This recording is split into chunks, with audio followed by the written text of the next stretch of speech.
Well, as we dive into week 1 of season 17, we are leaning into those experts to help you live better and help you get organized. If you're feeling overwhelmed with all of the back to school grind, listen up. Professional organizer Susie Salinas is joining me to share what she calls her back to school survival guide. Susie, great to see you. How are you, friend?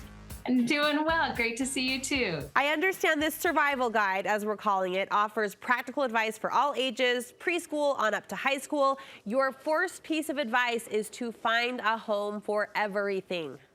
That's right. You know, elementary school teachers have known this principle for years, but it's find a home for everything. And in this case, find a home in your home so that you have a specific place for backpacks and shoes and lunch boxes, water bottles, devices, maybe create a charging station, library books, weekly papers, both the important ones, the sign the permission slip kind of papers, and then also those keepsakes that you want to keep forever.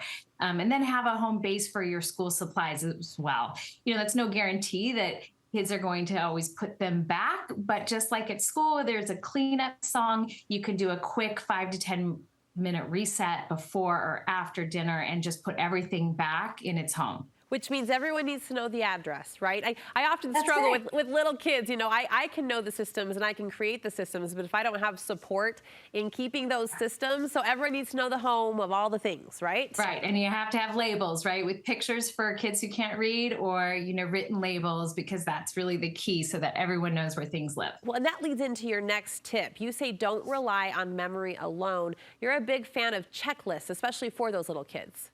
That's right. And I feel like this tip saves lives, both literally and figuratively. My husband was a Navy helicopter pilot for 20 years, and every single time he got in an aircraft, he followed checklists. And so the same is true for your house in your mornings. Create a checklist for each child and follow that every single morning. What does a good checklist look like, Susie? Yeah, you know, it needs to, you can create one with your child. Basically, all of the things that you don't have to keep in your head. You want to get it down on paper and have step by step so that you don't forget anything. I have a terrible memory, and so I don't pretend to think I'll remember. And same for your kids, like have them write it down so that they don't miss it. One of the best parts of this is that there's no more nagging anymore, because all you have to say is, did you complete your checklist? And then it's up to them. We've been looking at a variety of different checklists, different styles, different systems are being promoted. Easy to find these online? Yeah, there's so many cute ones on Etsy, on Pinterest. You can create your own on Canva. Involve your kids in the process so they get excited about it too. Do you believe in offering rewards? I know that's a hot button topic for so many parents. I do. I really believe in positive reinforcement, especially for elementary school age kids. I think that really helps them and motivates them to complete that checklist, something to look forward to.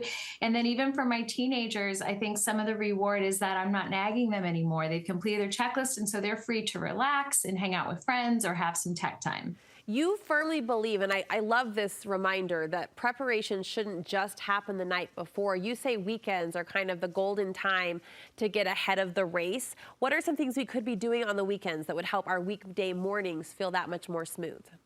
Yeah, you know, your weekends are just not going to be as pressure filled. They're not as stressful. You have a little more time to think and prepare. So a big one is to go over your calendar with your whole family. I love setting up like a week at a glance where you're posting all of the events that are going on that week. And you can combine that and add in things like meal planning, school lunch prep, make sure your laundry's done so you have uniforms and clean sports clothes as well. And finally, we touched on this, but you really believe kids should be part of this process, part of these systems. Yeah, that's right. I think it's one of the most important tips is involving your kids in this process, because, you know, our goal is not just to raise kids, but it's to raise adults. And so we want to start shifting the responsibility from us to them and have them start taking ownership and responsibility for these things. It also makes your life a lot easier. And then they have years and years to practice before they leave your home, so that they can feel successful when they go out in the world. Yes, not just Monday through Friday. It's the long game in mind, right? Yes. For all of those That's moms right. and grandmas on the ground helping to raise these future adults, these little humans. Susie, thank you so much. Where can we get more organizing advice from you? Our website's always a great place, systemsbysusie.com. And then we love hanging out on Instagram. We share lots of organizing tips and before and after photos. All right. Thank you for making our lives smoother. We appreciate it. All right. Thank you, Brooke.